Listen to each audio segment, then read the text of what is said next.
धन्यवाद सभापति महोदय। मैं वैसे ही बजा दूंगा। आज आपने इसको आपको मंत्री जी को तो बुला लो, मंत्री जी को बुला लो। आपने जो अनुदान की मांगों पे आरोप है कि आपकी जरूरत 27 और 28 पे जो बोलने का मौका दिया उसके लिए मैं आपको आभार व्यक्त करता हूं। आगे आ जाओ आप संसदीय मंत्री महोदय। हाँ, आपको तो मंत्री जी को बुलाओ। कहाँ हैं? हाँ, मंत्री जी को बुलाओ भाई। ऐसे तो आप सुन लो, फिर तो आपके लिए कह दूं कभी तो नजरें इधर भी इनायत कर दो ना। हाँ, तो आप लो, तो अपने तो तैयार है कि तुम्हारे पांव के नीचे कोई जमीन नहीं। कमाल ये है फिर भी तुम्हें यकीन नहीं। मैं बेपनाह अंधेरों को सुबह कैसे कहूं, मैं इन नजारों का अंधा तमाशबीन नहीं। अब ये तो किस्मत है, कौन आके लपक रहे, आपने ले लिया तो अच्छा है। माननीय सभापति महोदय, आज हम मेडिकल पे चर्चा कर रहे हैं और काफी तो मैच बजा के स्वागत करो मंत्री जी को। तुम यार हद होगी। हाँ, सबसे सीनियर आप में। हम कर रहे हैं उनका।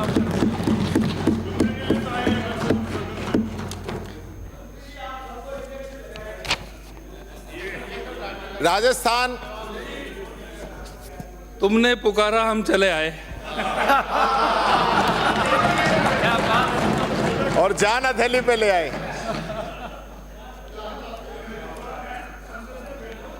आपने पुकारा, हम दौड़े चले आए। पर हजूर आते आते बड़ी देर कर दी। हाँ,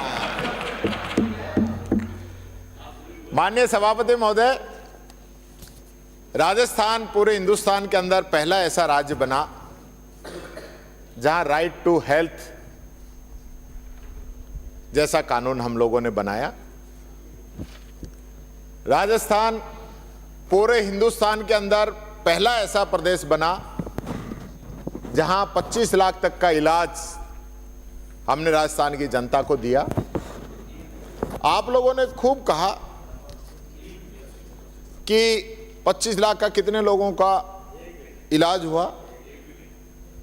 इसके अंदर जनता को एक संतुष्टि थी, एक भरोसा था।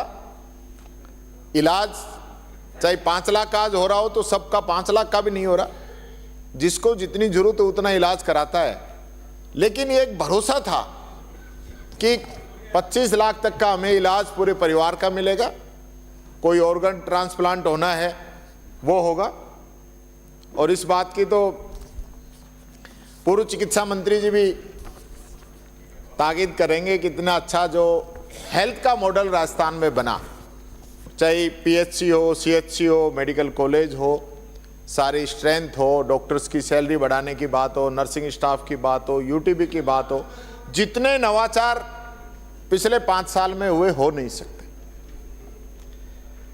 और अब हालत ये हो गई है, आप लोगों ने काफी दिन तक तो ये स्कीम बंद कर दी, स्कीम बंद कर दी, लेकिन स्कीम को बंद नहीं किया। आप मां योजना आपने उसकी बना दी। और मां योजना की स्थिति यह है कि अगर आप अखबार देखेंगे तो मेडिकल के लिए रोजाना कोई ना कोई न्यूज आती है। चाहे गलत ब्लड ग्रुप का खून चढ़ने से मौत की बात हो, अस्पताल में चूहों के कुतरने से बच्चों की मौत होने की बात हो, और एम्बुलेंस में डीजल खत्म होने से मरीज की मौत होने की बात हो। ये 3 चीज मैं आपको बता रहा हूं। ऐसी सैकड़ों अखबारों की कटिंग आप देख सकते हैं। यूटीबी पे जो लोग लगे हुए हैं, आप यूटीबी को हटा के उस पर वापस संविदा पे लगाने की तैयारी कर रहे हो। ये कौन सा, आप किस हिसाब से काम कर रहे हो, ये मैं कहना चाहूंगा। आज आरजीएचएस इतनी शानदार स्कीम राजस्थान के लोगों की, कर्मचारियों के लिए हम लेके आए, माननीय सदस्यों के लिए भी है, लेकिन आपने क्या कर दिया कि बुजुर्ग आदमी भी वहां फोटो खिंचाने जाएगा। फोटो खिंचाए तो लाइन लग रही है, बैठने की जगह नहीं है। आप पता करवा लेना, ऐसे करने से नहीं होगा। झाड़ू लग रही है ऐसे मामला। हां, इधर आने की तैयारी है, स्वागत है आपका, स्वागत करेंगे। दोनों ही चीजें हैं, न लोगों को इलाज अच्छे मिल पा रहा है, ना मेडिकल स्टोर्स का पेमेंट का भुगतान हो पा रहा है। यह स्थिति है। मैं आपसे ये भी निवेदन करना चाहूंगा, आप इसमें अच्छा काम कीजिए, इसको, स्कीम को और मजबूत कीजिए। हमारा कोई सहयोग की आपकी आवश्यकता हो तो हम आपको जरूर करेंगे। माननीय सभापति महोदय, चिरंजीवी बीमा योजना अपने राजस्थान के अंदर जब चली तो राजस्थान का इंश्योरेंस कवरेज 93% था, जो कि भारत का राष्ट्रीय औसत जो है वो 42%, दुगने से भी ज्यादा। क्योंकि पूरे ही देश में ऐसी कोई स्कीम नहीं है जो इतना कवरेज देती हो।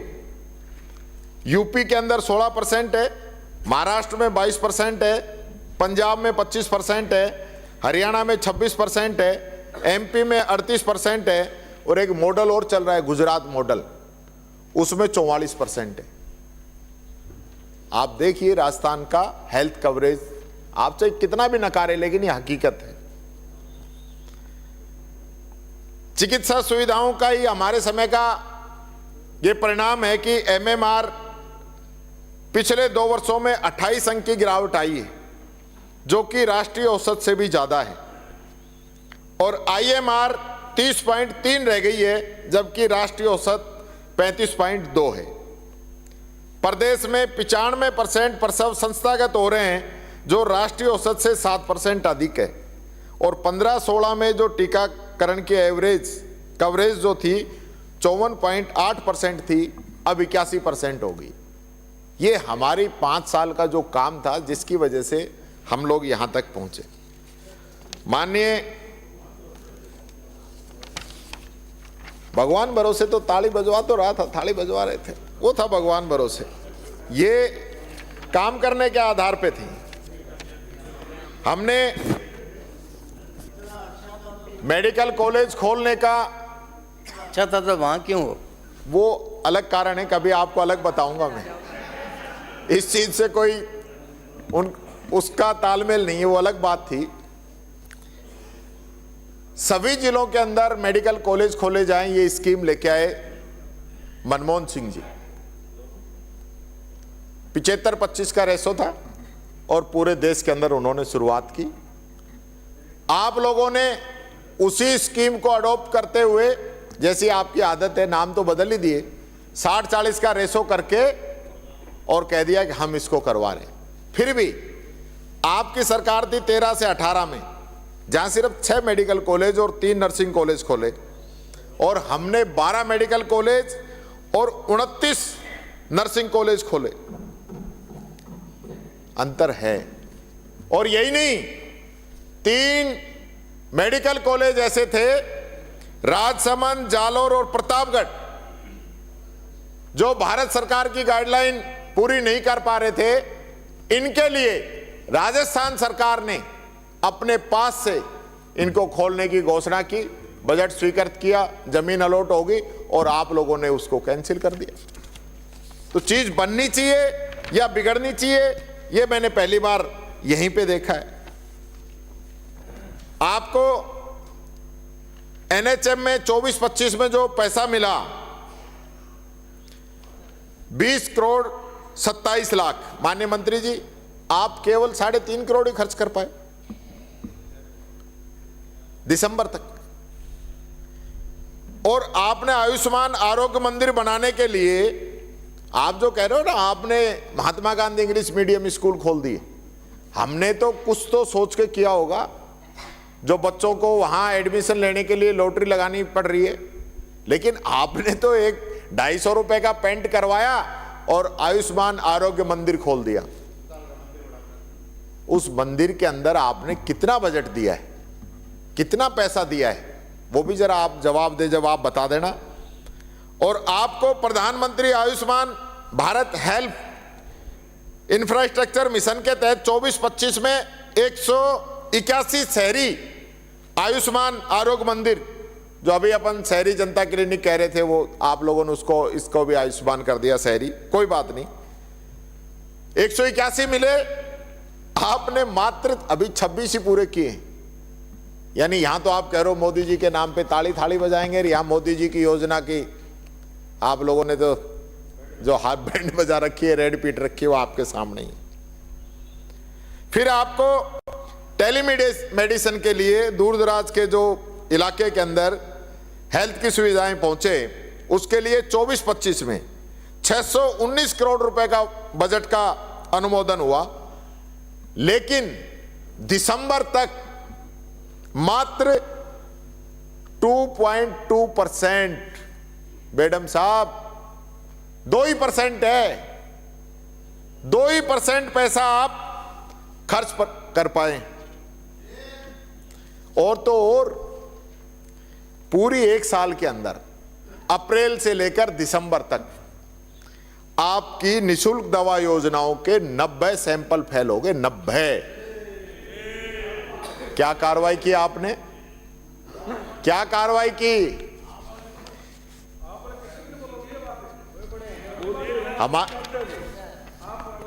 हमारे समय में हम पूरा ध्यान रखते थे।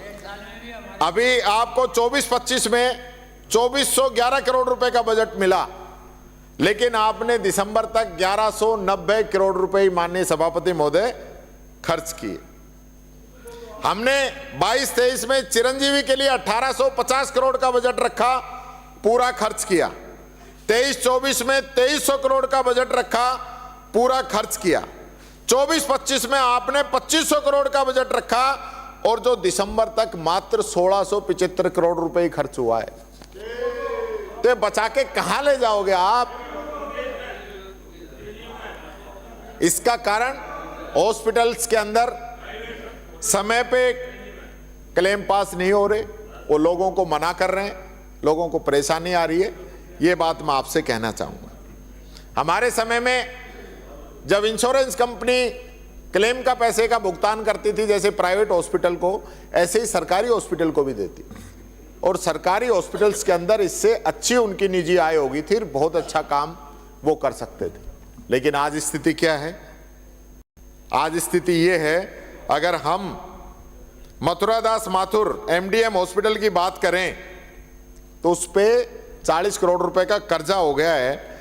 वो मेडिकल उपकरण, मेडिकल सामग्री, वेंडर्स का पैसा नहीं दे पा रहे, ये स्थिति होगी। और इसमें जरूरत पड़े तो आप विधि विभाग से भी दे देना। आप इसकी लड़ाई लड़ें, कानूनी लड़ाई लड़ें। विधि मंत्री जी, मैं आपसे निवेदन करना चाहूंगा। और यही स्थिति लगभग सब जगह पूरे राजस्थान में।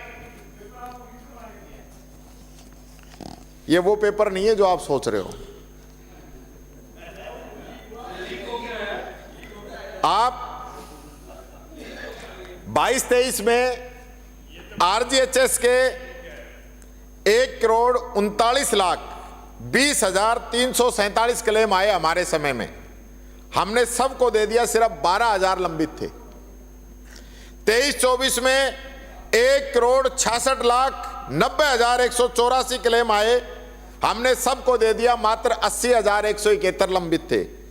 लेकिन 24-25 में दिसंबर तक 1,36,34,904 क्लेम आए और 14,41,463 क्लेम आज भी पेंडिंग है।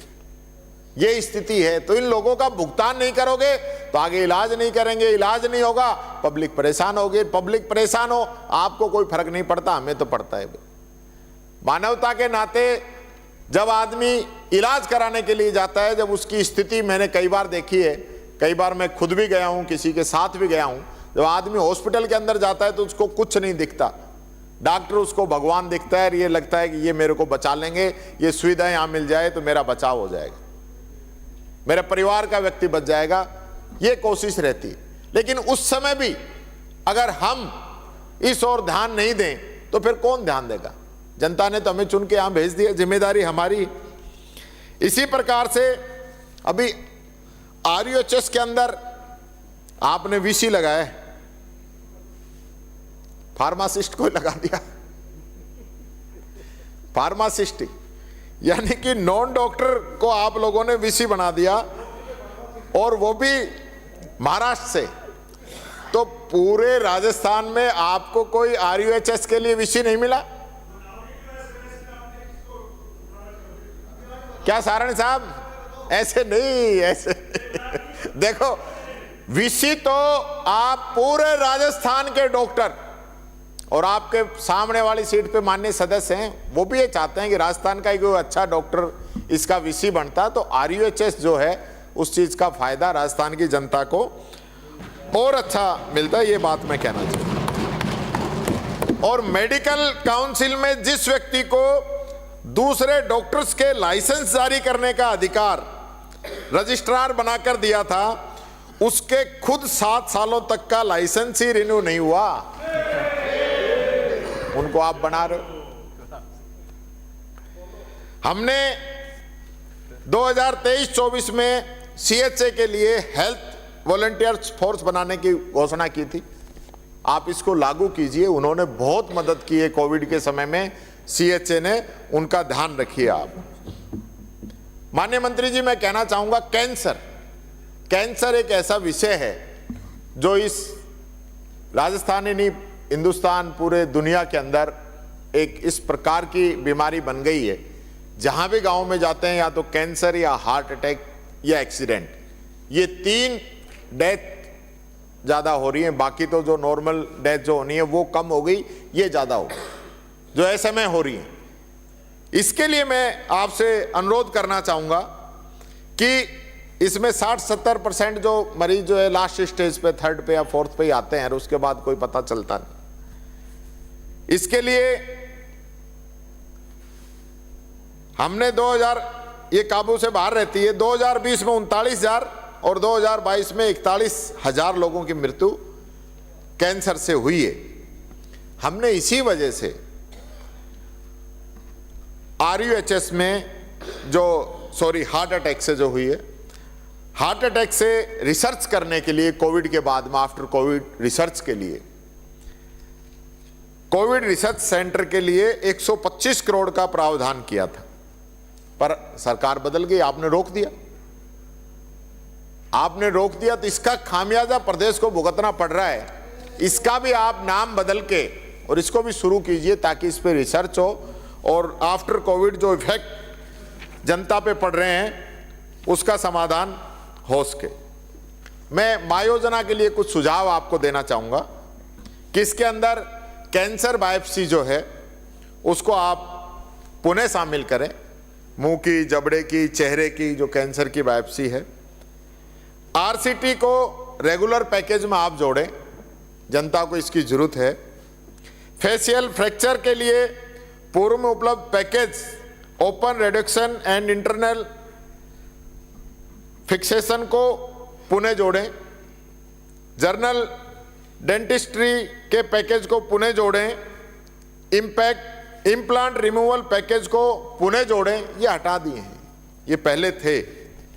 इसी प्रकार से UTB कर्मचारी, nursing officer, pharmacist, ANM, lab technician, lab सहायक, इनको आप कार्य मुक्त कर रहे हैं। ये लोग मेरे से मिले हैं, आपसे भी मिले होंगे, लगातार जगह जगह ये लोग चक्कर काट रहे हैं, तो इनका आप ध्यान रखें और इनको आप हटाएं नहीं। क्यों किसी के पेट पे लात मारें, नौकरी बड़ी मुश्किल से तो मिलती है, उसको हम हटा रहे हैं, उसका हम ध्यान रखें, ये निवेदन मैं आपसे करना चाहूँगा। इसी प्रकार से आयुष मिशन के तहत राजकीय आयुर्वेद औषधालयों पर फुल टाइम योग शिक्षक आप लगाएं। राजस्थान चिकित्सा एवं स्वास्थ्य सेवा अधिनियम नियम 2023 में पैरामेडिकल स्टाफ के पद जोड़कर कैडर सेवा नियम बनाकर आप भर्ती करें। मां योजना के अंदर फिजियोथेरेपी की सुविधा शुरू की जाए और फिजियोथेरेपी छात्र छात्राओं की इंटर्नशिप के समय न्यूनतम 7500 स्टाइपेंड दिया जाए और प्रदेश में राजकीय फिजियोथेरेपी की भी महाविद्यालय खोलने का काम किया जाए। यही बात मैं माननीय मंत्री जी आपसे निवेदन करना चाहूंगा, क्योंकि मेरा समय हो गया। माननीय सभापति जी, आपको बहुत बहुत धन्यवाद। जय हिंद।